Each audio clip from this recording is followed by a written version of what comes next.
Hi, welcome. This is Dr. John DeMartini. This is one of the most amazing and inspiring shows that you can listen into. If you want to be on the edge of your seats, if you want to open up your heart, if you want to expand your mind, and you want to meet incredible people, stay tuned because you're just about to experience a transformative radio show that will change your life. And you're listening to the Dr. Pat Show that's coming up right next.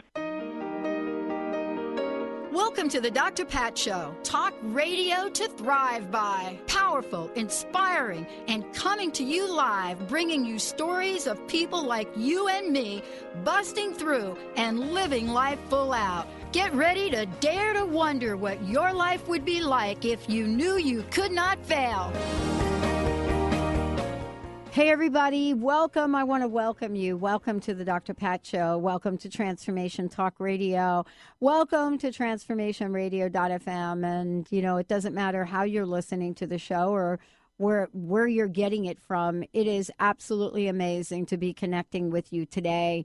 You know, I'm really thrilled to have Fiona Finn joining us on the show today for a lot of reasons, you know, but one of them is understanding life through life's experiences and still being able to wake up every day and know that you have a purpose, know that you have a passion, know that there is something going on in the world that you can stand up for and stand for. And I love being able to talk with her because when you get to hear somebody's story, when you get to hear about misfortune, about what it means to be penniless, what it means to be a single mom, you know, and then have a different story to tell, you want to know what is it that person has figured out in life and how can you get some of it? You know, many of you have heard me talk about many times before about these past several years that we've been through and how easy it has been for people to almost act as if that folks were not put in very, very powerfully knee-dropping situations because we were. And so today, you know, this beautiful story, this beautiful book, and we have 5 copies of the book to give away, I believe. You know, Help Me God, I'm Poor, Send Pennies from Heaven. Now, I don't know how many times you've been at a place where you've dropped to your knees or you've shouted, help me, God, or you've shouted, you know, please, I can't go on. You know, there's nothing else I can do. You know, I don't know what else is humanly possible for me in my life. I know I'm preaching to the choir because many of you have called into the show. You know, many of you have said, this is what's going on in my life. But how is it that this person who considers herself an ordinary housewife and a mother, how is it that she wanted to share her extraordinary story? Because sometimes we're not pushed forward. Sometimes we're pulled. And sometimes we're pulled by a purpose greater than ourselves. Now, look, here's the reality of some of this. Things have not changed very much. You ready for it? You know, nearly 46 million Americans living in poverty every day. And by the way, those are only the folks we can count. I think there are many, many more that we're not even able to count. But what is it about Fiona that she understands, that she gets? You know, what does she know about hopelessness and being alone? You know, what is it about her life that has turned a corner? You know, whether it's her talking with people about encouragement or business, you know, or what it's like to be in situations in life where you feel like all the doors are shut and there's no other place for you to go. If you think you can solve the problem at the level that it was created, Einstein, number 1, came out and said you can't, but didn't quite say it like this amazing woman, Fiona Finn, says it. Fiona, welcome to the show. It's great to have you here. Thank you, Dr. Pat. I'm really pleased to be here. I want to ask you a question before we even get started with talking about the book and in the way that I know we are.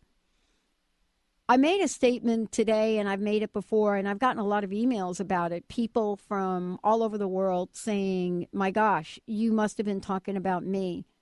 You know, some folks believe that these past 8 years were quite, similar to what it was like in my grandparents growing up in the Great Depression. But the only difference is, for many people, they haven't really gotten the acknowledgement that these 8-10 years that folks experience were really hardships.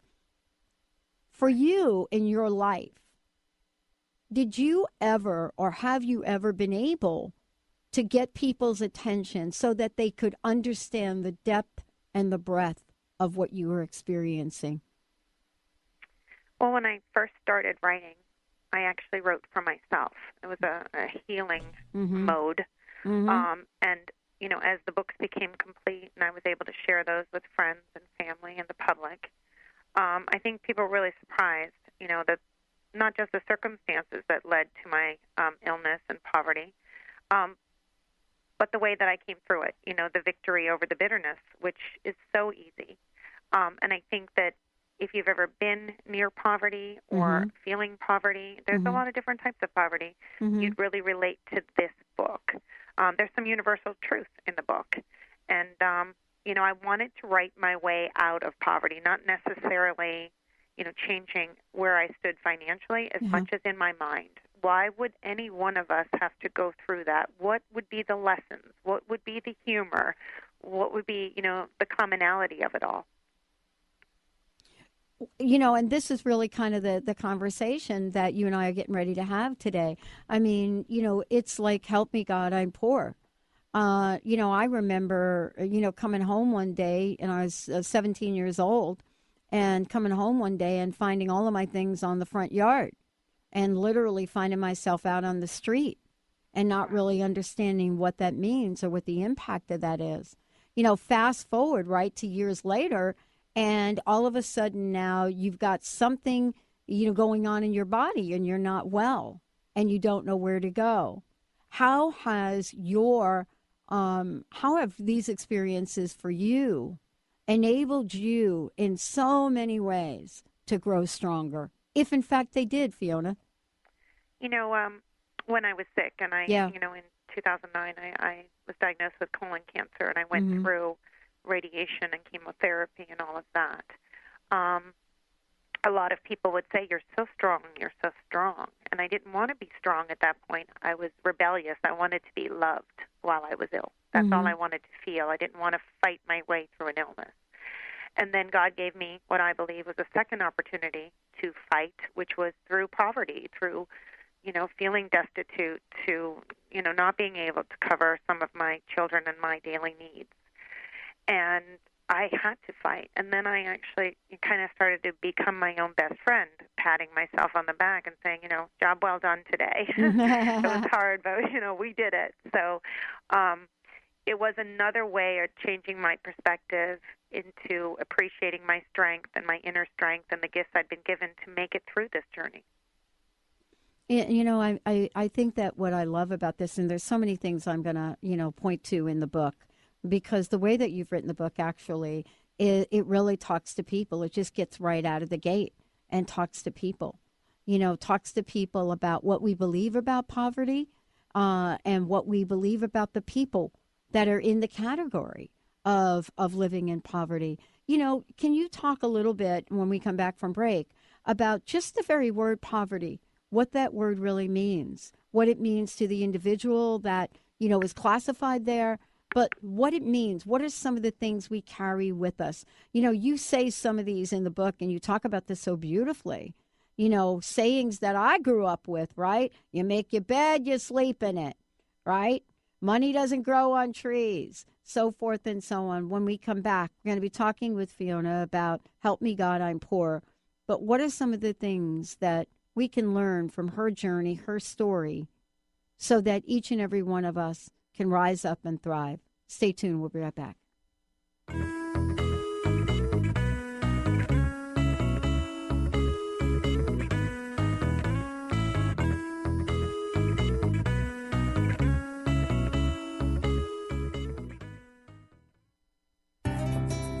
What does it mean to be healthy? For each of us, it means something a little different. Discover the art of herbal medicine, a natural way to help our bodies respond better to the modern-day stress and toxicity of our everyday lives. Using organic herbs from around the world, the skilled herbalists at Urban Wellness in Kirkland can help you choose the herbs that are right for your body. Find your herbal solutions for common health issues at urbanwellness.com. That's HERBAN wellness.com.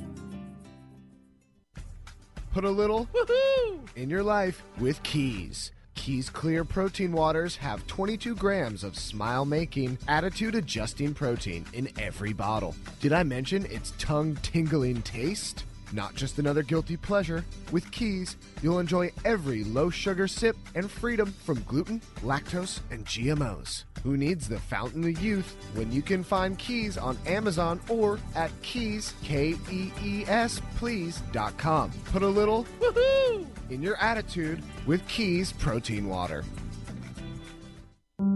Are you ready for a radical shift in your way of being? Are you seeking a more deeply connected and fulfilling life? Awakened Living Radio is a show dedicated to helping you embrace a life filled with profound peace, connection, and happiness. TJ Woodward is passionate about helping you find your clarity, balance, and purpose. Join co-host TJ Woodward and Dr. Pat Basili on the first Monday of every month at 11 a.m. Pacific Time for Awakened Living Radio on TransformationTalkRadio.com. Tune in to Lucid Planet Radio with Dr. Kelly Neff. This hit show will illuminate your senses and empower you beyond your daily stressors and hardships. Renowned psychologist and author Dr. Kelly will captivate you with far-reaching topics and amazing guests as you wake to the greatest version of yourself. Learn to tap into your intuitions, think critically about our world, heal emotional and psychological wounds, and follow your passions to live your dreams. The Lucid Planet. Welcome home. Visit lucidplanetradio.com for more information. My dream is to end homelessness. My passion is living a green life. My dream is to end poverty. My passion is volunteering. My passion is making a difference. My dream is to cure Lyme disease. My passion is rebuilding communities. My passion is helping those in need. My passion is caring for the elderly. My dream is to find a cure for cancer. My dream is to leave a better world for my children. We all have that special passion, that lifelong dream that drives us to live our lives with meaning and to create a better world. No matter what drives you, we can all make an impact. Dr. Pat Basili is helping others make their dreams come true, so we can all help make our world a better world. To learn more about how Dr. Pat is building a community of sharing hope, strength, funds, knowledge, and information, visit abetterworldcrowdfunding.com today. That's abetterworldcrowdfunding.com.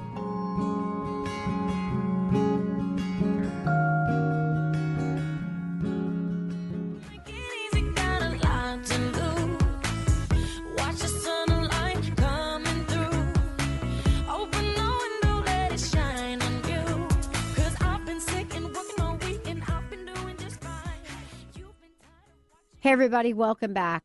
So great. You know, it's so great to have Fiona Finn joining me here today. Just a couple things I'd like you to know about.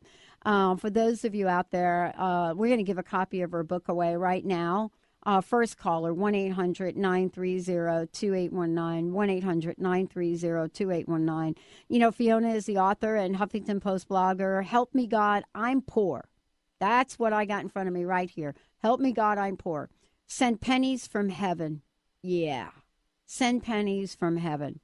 And I just want to say to those of you out there, she and I were talking about a couple of things during the break, especially around pennies. But, you know, this is for people, all of you, who've been suffering under the darkest clouds, trying to find their way.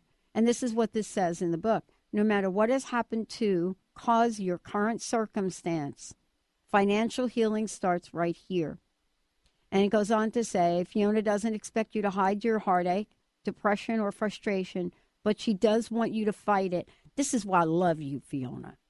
I love you. I love you because this is so important. You know, fight it. Fight it.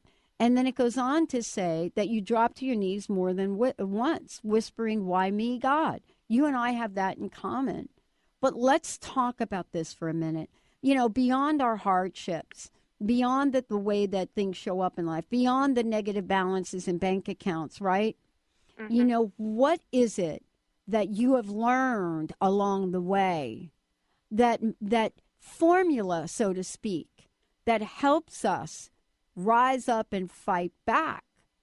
Because many people, and many of them I know, over these past 8 years, they have lost many things. And they don't believe that rising up and fighting and standing tall is going to help them. And I would love, love, love for you to share what you discovered on the way to being Fiona Finn today. One of the biggest things I can say, and I think I deal with it kind of in the first chapter, is that all of us, to get to where we were and are currently, we have to go through this victim mentality. You know, something happened to us. And if you always dwell in what happened to you, you can't get on with your life. You have to let that go and to move towards more of a victor, you know, overcoming it.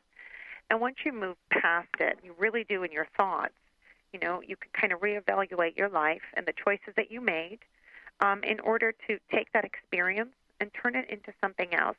First, turning it into a life-changing blessing. It is a blessing in disguise. I know it doesn't seem like it, especially if it causes fear and anxiety and upset on a daily basis. It's all about just taking the moment and realizing it's never as bad as it seems. You're still here, you're still breathing, you still make a difference, even if just to yourself, you do make a difference. So if you have to kind of take that moment to really look at what's happening and just be appreciative for today, and then figure out where is it you want to go. You know, we're all given these challenges, and yet I do think that we have some of the keys to face the challenges. We just don't want to. Some people want to wear some of what happened to them like a cloak, and you wear it and it drags you down, and, you know, at first maybe it feels like a blanket of safety, but then it just weighs you down, and you really have to keep fighting it. It doesn't just come off you one day. It may take days, weeks, months, maybe years. For me, it took a few years. I'd take 3 steps forward, 2 back. I'd go 5 up, 1 back. I'd feel like I'm just standing still for a while. But all the time, being your own best friend, being kind to yourself, and realizing you're not standing alone. You know, God's right next to you. He's right there the whole time. Let's talk about that for a minute, because, you know, I've heard more often than not, and probably have said it, you know, for myself, is, you know, I'm trying to find God. Well, you know, what's interesting is one day you wake up and you kind of realize God's not lost. But we are, we're at that place, right, Fiona, where we're dropping down to our knees as a last resort. Right. You know, and I'm not saying that that's not the pathway that we have to take sometimes, but we have other alternatives. We have other choices. It's so hard for us in our society to put together the idea that we can be spiritual and wealthy at the same time. You know, spiritual and abundant at the same time. And can you help, please, bridge that gap? I know you've got stories in the book that talk about it, but this is really a line of thinking that could keep us knee-deep in poverty, I think. I mean, at least that's what I know for myself. Right. I think despite how everything seems in your life, that God doesn't choose poverty for any of us. You know, I don't believe that. I mean, you may be born into poverty, but there are escape paths for all of us. You know, you have to choose to change. Sometimes change doesn't happen and come right up to your door. Sometimes it does. But I really feel that, you know, it is about fighting. It's about fighting for what you want and making some, you know, thinking about what you want for your future and then going towards that. And certainly prayer helps. Meditation is a form of prayer. Speaking to God like He is, you know, your dearest and kindest friend. He's your parent. My belief became stronger. I think I grew up as a Christian Catholic. Certainly, you know, wasn't 100% in as a child. You know, felt it a little repetitive for me.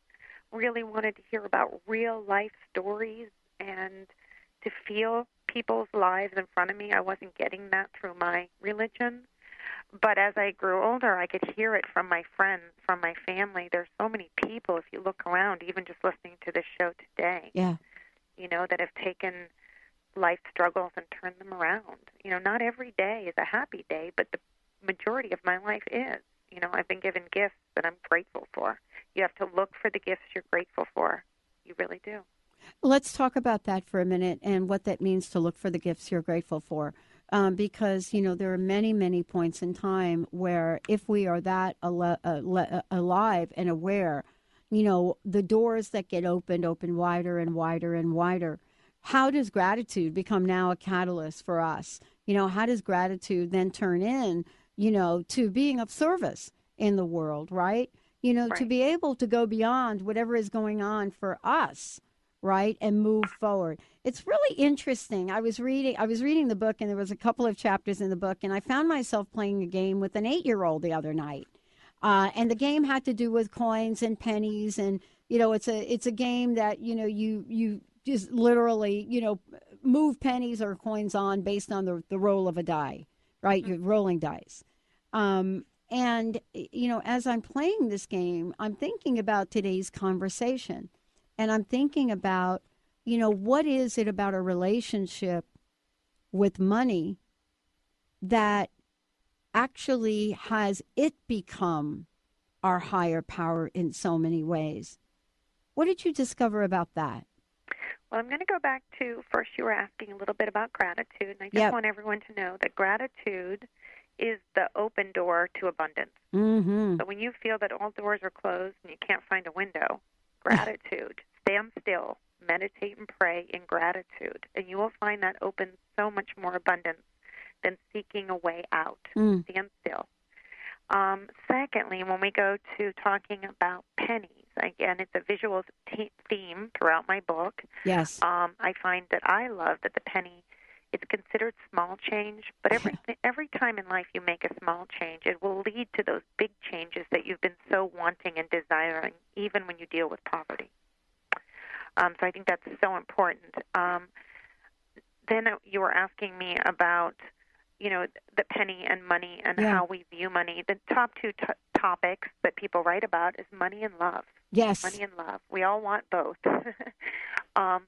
Even when you find a penny, you can totally dismiss it as small and nothing. But that's sometimes how you feel, even about yourself. Start picking up those pennies and not thinking them as small and nothing. What if they were miraculous messages from either those who love you, from angels, from God, from the universe, telling you you're doing a wonderful job. I'm here for you. Pick up that penny, put it in a jar, keep bringing them in, even if you find them in the laundry room or the garage. Or you will be amazed if you start doing this within a month or two, how many pennies you see and how full you feel because you know someone's there, someone's looking out for you. Well, and part of this is really, what I shared with you the other day. I was at a meeting the other morning, and I got up from the meeting, and I looked at the empty chair next to me, and there were 5 pennies on the floor.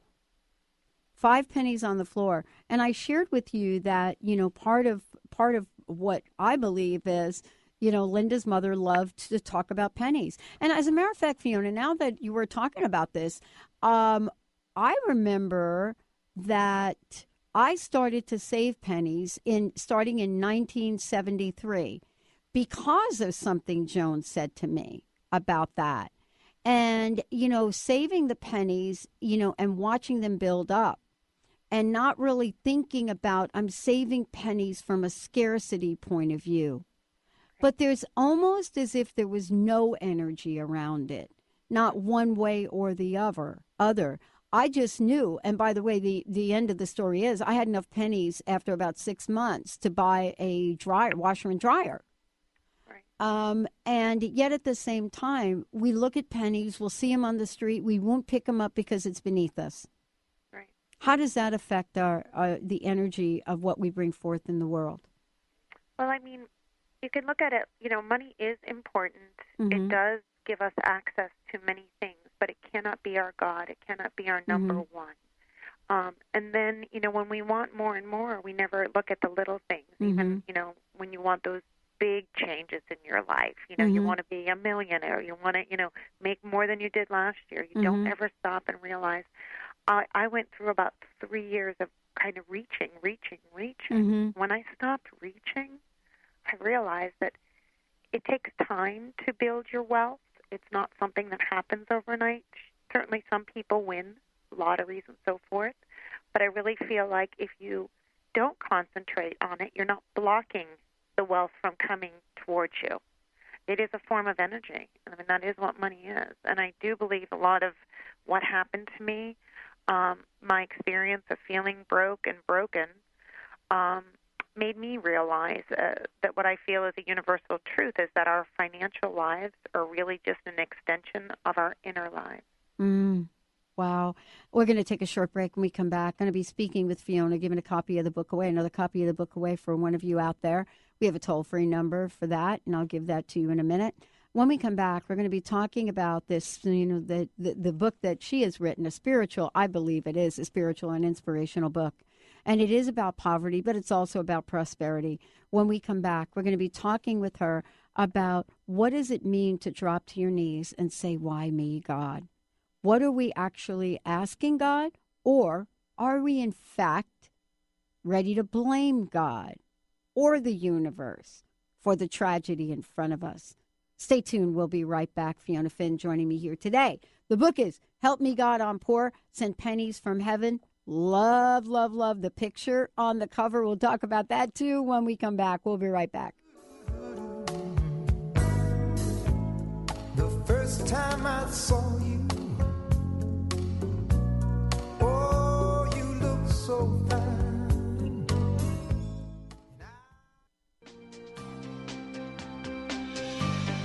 Tune in to Sheer Alchemy with Leslie Fontaine on TransformationTalkRadio.com and get ready to stir up your passions, identify your blocks, and shift into an entirely new existence. Leslie Fontaine is a transformation catalyst and clairvoyant who uses her intuitive and energetic gifts to catapult listeners into living the life they were born to live. Whether it's shifting from scarcity to abundance, from emotional pain into joy, or from illness into health, Leslie will help you step into the true essence and power of all that you are with the help of the Ascended Masters and Archangels. You will not be the same. Visit TransformationTalkRadio.com for show dates and times and LeslieFontaine.com to say yes to explosive abundance. Naturopathic doctor, founder of the Martha's Vineyard Holistic Retreat, and author of the New York Times bestseller 21 Pounds in 21 Days, Dr. Ronnie DeLuce has helped tens of thousands of people, including celebrities and athletes, with her message of lifestyle change. Now Dr. Ronnie DeLuce wants to help you. You too can be saved. Email Dr. Ronnie DeLuce at info@RonnieDeLuceOnRadio.com and visit mvholisticretreat.com. Dr. Ronnie DeLuce, your partner in wellness. Called the Oprah of radio by her listeners, award-winning host Dr. Pat Baccili is blowing the doors off of traditional talk radio. Get ready for an energizing delivery and powerful interviews with leaders in the field of human potential. Dr. Pat's fresh, new perspective on living life full out has catapulted her show to the top of talk radio. Tune in and Dr. Pat will help you thrive instead of merely survive. Visit thedrpatshow.com. That's THEDRPatshow.com for listening times in your area. What would you say if I told you that you could change your life in only 1 hour and all while lying down relaxing? Thousands of people all over the world have. What am I talking about? It's called Access Consciousness, the bars. The bars is an energetic body process that contains 32 different points on your head that, when run, assist you in releasing decisions about any area of your life that you have made solid and as a result cannot change. The bars is the first class in Access Consciousness, a dynamic set of tools and information designed to transform any area of your life. When you have a bar session, the worst that can happen is you feel like you had a fantastic massage. The best thing that can happen is your whole life could change. Go to accessconsciousness.com today to find a facilitator to schedule a private session or to find a bars class in your area. Are you willing to give yourself an hour to change your life?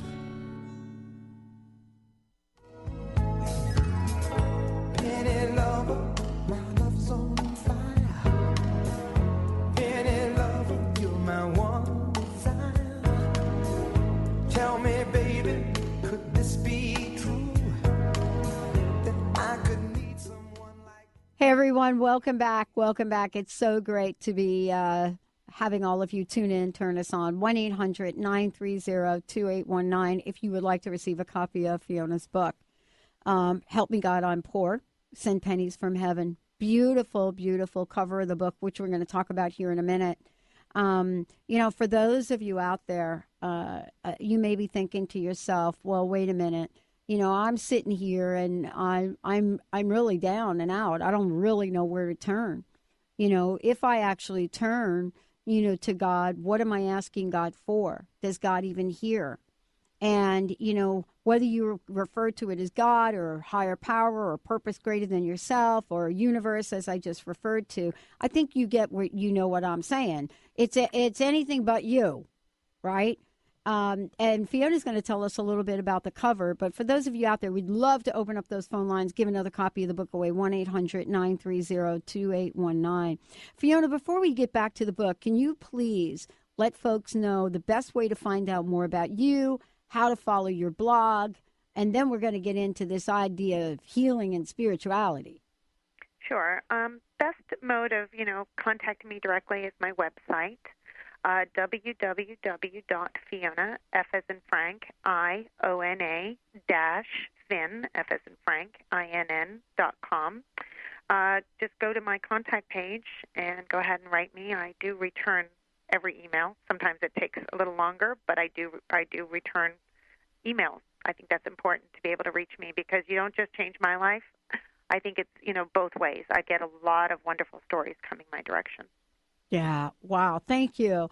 I mean, you and I were talking during the break and, we were talking about what happens when you decide you're going to step out into the world, as somebody that's willing to talk about God, or as somebody that's willing to have that conversation.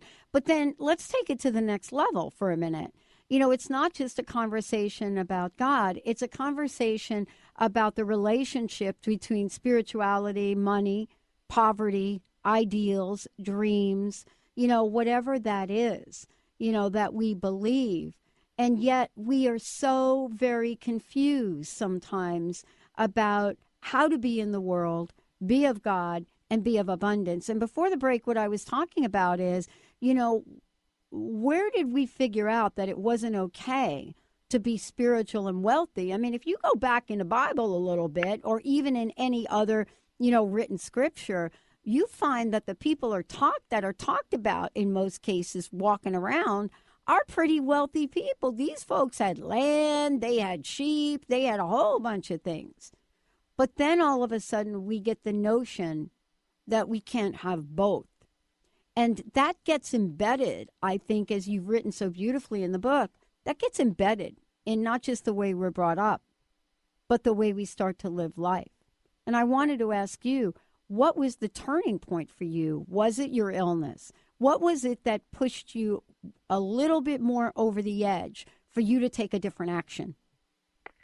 Well, prior to, going through my painful battle with stage 3 colon cancer and my divorce, and then being, left penniless and struggling, I was a broker of a very, well-known company, real estate company, and it did very well. All my dreams were coming true, and I didn't have any, issues financially. That was not, where I was at.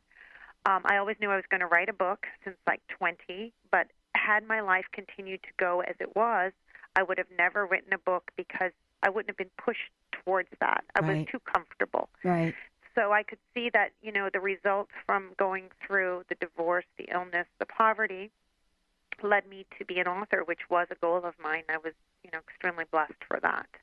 The turning point for me, I do believe, was when I had exhausted every known way of dealing with my illness and my physical, I still have physical issues after the cancer. A lot of people think once you've been through chemo and they say no more cancer that you're well, but you're not. You're still emotionally sick. You're spiritually sick. And I was still physically sick. So I started seeking all sorts of alternative methods and modalities to healing. I did acupuncture. I tried body talk. I did all of these things to help my body heal. And after the healing of the body came the healing of emotions. And then is when I dealt with healing my, my spirituality. Why me, God? Yeah. Why was I ill? Why are my children poor? Yeah. Why can't I afford this? It was kind of all of that. And I needed to heal spiritually so that I could accept all that's happened, see the gifts, and move forward. When we ask these questions, why me, God, right? most people ask why me, God, and don't actually expect to get an answer. You know, it's more of saying, wow, you know, how did I end up like this, God? You know, I've done everything right. You know, I've done this right. I've done that right. You know, I've lived a pretty decent life. And actually, I'm not really talking about myself right here. Yeah, I wish I could say all of that and have that be true. But what I'm trying to say is, you know, we get at this place where we think it can't get any worse. And you and I, we went through the same thing in the same point of time. You know, debilitating illness, divorce, the whole gamut, right? And just when you think you're sick and it can't get any worse, and then it does. How do you talk with people, as you do so brilliantly in the book, what the next step is? You know, what is it next? Because you and I were talking about gratitude, and we're talking about blessing. You know, what is it that folks can know so that they can create that opening of abundance? And, you know, and what I mean by that is, you know, you're showing up in the world. You're talking about spirituality. You're talking about God. You're talking about tough times, but you're also talking about rising up. What does it look like to turn our will over to the hands of our higher power? I think it really starts with almost giving up. You know, I'm not talking about the fight. I'm just saying stop trying to control everything. Stop, you know, accept, yes, today I'm sick, and maybe it's not a good day. Maybe I won't be able to do everything I want today, but tomorrow I will rise up again, and if I feel better, I'm going to attempt A, B, and C. You have to kind of promote your awareness that you're aware of self, and you're aware that, you know, I don't know, if you have children, and they're a great motivation to keep trying harder. If you're on your own, sometimes it's easier to just stay in bed or move to the couch, and really you don't fight as hard, but you really have to love yourself. Remember who you are and appreciate you. And even if you have to look back to your childhood, remember who you are. And then, you know, try to be bits of that person again. I think that was hard for me to find. You know, I used to like the girl in the past who I was prior to illness or being hurt, and I wanted to find some of her again. I don't believe that God wants any of us to go through tough times. We do need to go through them to appreciate what we have, who we are, who we can become. One of the things that you say in the book, and I love it, and I think it's towards the end, I know I wrote it down, is you say, don't quit before the miracle happens in your life. Yeah. Don't quit before the miracle happens in your life. I have to tell you, I mean, I know that it's you and I are kind of talking about it, right? Don't quit before the miracle happens in your life.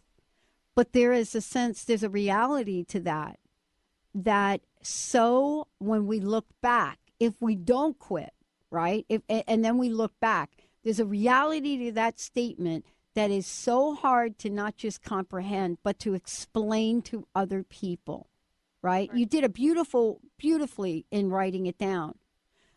But this is the point where when you feel like you can't go on, there's a part of surrendering that you just mentioned. How does God show up in those times? I mean, I think God is everywhere. Mm-hmm. I do. I believe he's everywhere. Just sometimes it feels like if you're in your home and you don't step forth outside, you don't see the opportunities where he really is shining. You know, sometimes he's just out in nature. You take a walk, you feel the sun. One of my lowest points was after my divorce, I had actually entered a mental health clinic for about 10 days. And losing that time where that you choose when to take a shower and when to sleep and when to eat and what to eat, that to me was a low. I had to have everything taken away from me before I could step out and say, wow, now I choose, you know, what to wear and when to get up and all of those things. I also think that, you know, sometimes you look at the prison system and you're amazed at how people can be so positive as they're incarcerated and how they can find God because they're standing still. They're standing still. They're meditating. They're praying. They feel God's presence. You know, money and spirituality. Money and spirituality. One of the things that we've had to overcome is the fact that, and I think you say it in the book, but if I misquote you, please jump in and tell me, God is in everything, so to speak, including finances. But how we believe and how we think is instrumental in whether or not we are going to turn a thing around, right? You know, and we don't really talk about that enough. We don't really talk about, you know, our thoughts and what they do. You know, if we're looking at a negative bank account, or we don't have any food in the closet to feed our kids, right? Or you're thinking about, wait a minute, am I going to really make the rent? And honestly, I used to talk about this, Fiona, just to tell you, I used to talk about this 13 years ago when I started. And the reality of what I just said to you was so far from any of the reality that I'm speaking about today. Because in today's time, this stuff is really happening for people. You know what I mean? It's like, wait a minute. I mean, honestly, I just got a bill from my doctor. I could buy a used Mercedes for that thing. And I'm thinking, what the heck just went on here? But this is the reality of what's happening today. And yet, how do you see bringing a new level of awareness so that even the most ridiculous of situations, people can understand how to rise up and out of them? I think that you have to decide that poverty is temporary. Oh, I think good when one. People say, a lot of people will say, you know, that it's all in your head. You need to change your mindset. And I believe it's true. I believe that your thoughts are real and they do have a basis in reality. And when you think poverty and you're constantly telling yourself you can't afford that, you'll never get out of this, you won't find a nicer, better home, you'll never have your own new car, those thoughts keep you down. They prevent success. So, you know, the one thing that you can start doing is grabbing those thoughts when you hear them come through your head and block. Just block, stop, block that thought, and try to change that thought by saying, no, I will have a new car. I will have a new car soon. You know, start to tell yourself, even if you don't feel that, yeah, it's here now, tell yourself you will. Try to really monitor your thoughts, especially when it comes to money. We have so many programmed negative thoughts. But, you know, if you do trust in God, and it says, you know, on the penny, in God we trust, then you're going to know that He has given you an ability to earn money or to bring money in. Sometimes it's not about earning it. It's amazing how it can come to you. Right. Or if it's not the money, it's the product that you really wanted to buy with the money. Right. That happened a lot to me, you know, when I needed something. An example would be my son really wanted a bed. He hadn't had a bed in a long time. So I scrambled up enough money to buy him a top mattress. That's all I could afford. I couldn't get the box spring, too. But we were renting somewhere, and it had a box spring, so I thought that was wonderful. And when we moved, there was no box spring again. And there, you know, I was thinking to God, boy, I need a box spring. I don't want this nice mattress on the floor, not again. And then somebody I knew said, if anyone wants to pick up a box spring that size, I have one. And that all happened within a week. So I didn't need the money to get what the result was. I knew what I wanted, and that product came towards me, and I felt very grateful. And that gratitude then progressed to what the next thing that I wanted or needed for my family. So you can see that it's not always the money, but again, you've got to be grateful. You have to ask in prayer and meditation, even in a journal. You have to ask for what it is you need and desire, and watch that it comes in. It does. It's really interesting we're talking about this, Fiona. Can I do true confessions? Sure. Well, I mean, this is perfect because we've been working over the past couple weekends on, and I'll tell you, we're working on a campaign, a crowdfunding campaign to raise funds. You know, it's called Raise to Save.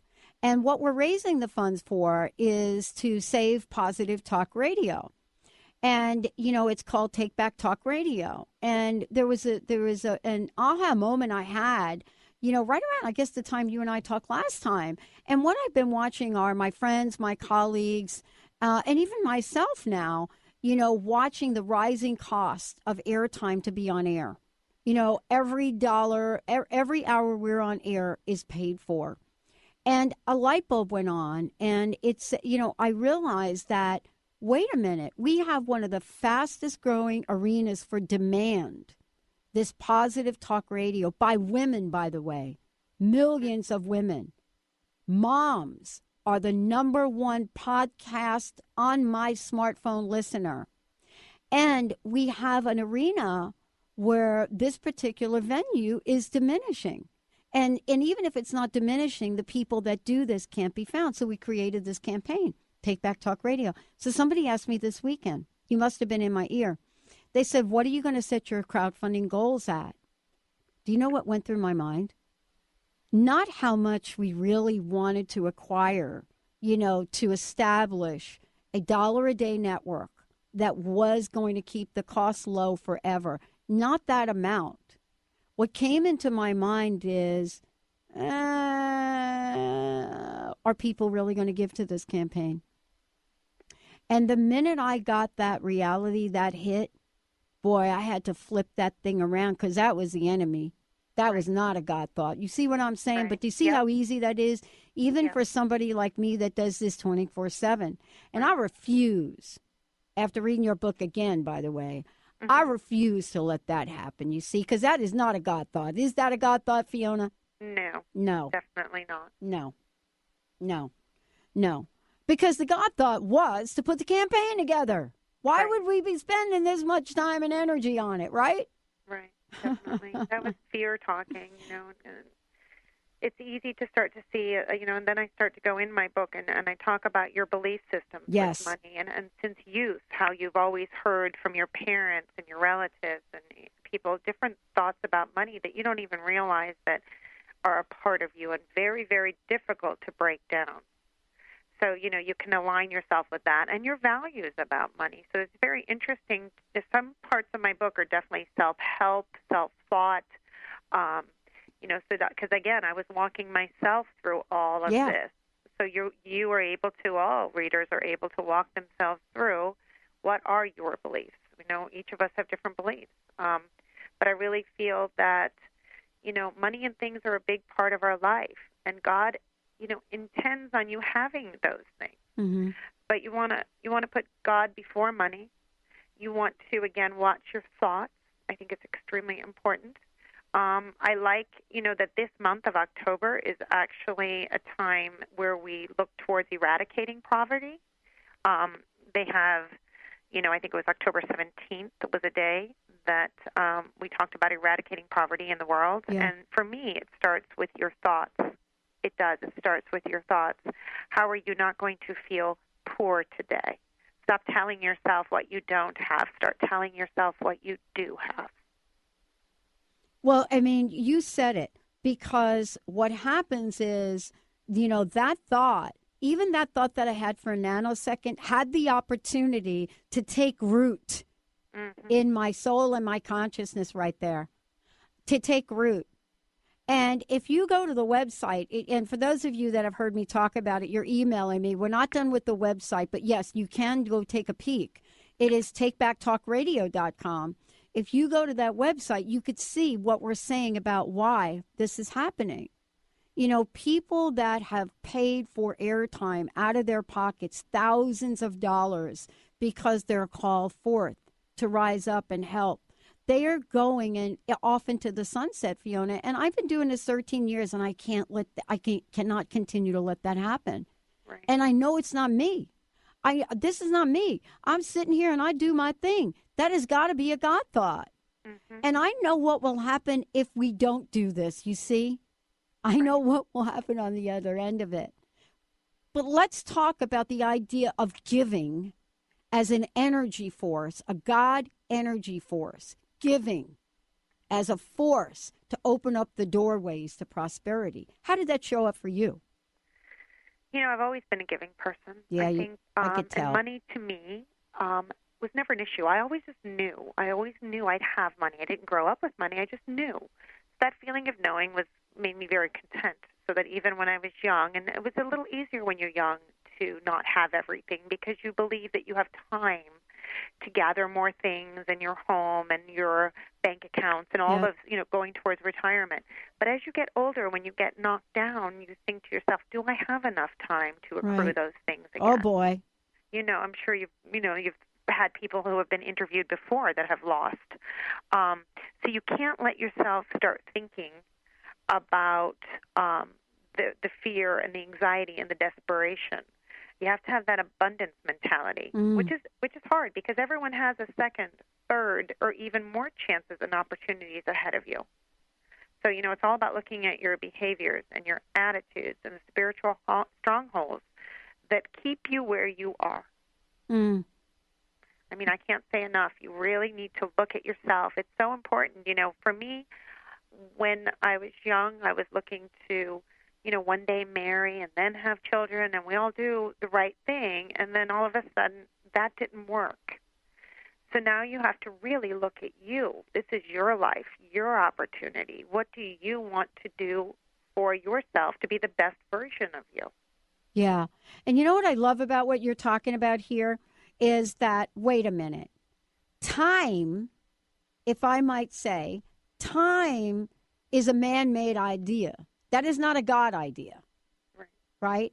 And whether you are, defining God in your own way, or whether you believe in scriptures or you grow up in the religion, I don't know of any spiritual practice to date where time is the dividing factor between having your dream realized.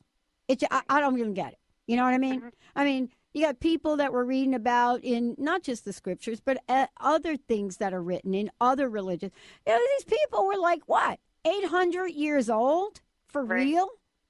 And yet we sit here today and say, wait a minute, I might be turning 65 here. My life is over. Don't have a dream like that. And, oh, by the way, what are you thinking? You're really going to write a book? How are you ever going to show up in the world? And, aren't you, though, coming out and saying in this book and in your blog, by the way, none of that really is a factor when we have that God-like energy of unlimitedness, right? Isn't that what you're really saying? I mean, I'm summarizing, but am I on track? Yes, you definitely are. I think that we are amazing spiritual beings wearing a bodysuit. And sometimes that bodysuit might get ill. It may look old. That's why a lot of people feel young inside, because your spirit's young. You just have to align with your spirit. I want to thank you for today. I cannot thank you enough for all that you do. And would you tell folks again the best way to find out more about you, but also would you please let us know how we can follow your blog, how folks might get a copy of the book? And for those of you out there, we're going to be giving additional copies of the book away on our Facebook and Twitter pages, so stay tuned for that. It's a fabulous book. It's a fabulous book. How can we find out more about you, please? Again, my website, fiona-finn.com. You can find me on the Huffington Post. My blogs are amazing, especially the spiritual ones. I've had amazing encounters spiritually that I share. Again, I had the cover of the book was actually a photograph of a cloud of what I believe is the Lord and an angel with a trumpet. And millions of people have seen that today. So that is also on the Huffington Post. And you can reach me on Twitter, Fiona Burke Finn. I love it. Thank you so much for today, Fiona. Thank you. You're very welcome. Thank you. And I tell everybody, you're not alone. God is there. Read my book and you will feel, and there's lots of laughs in there. I do think humor is important. It totally is. Thank you so very much. Thank you all for tuning us in, turning us on. We will see you next time on the Dr. Pat Show.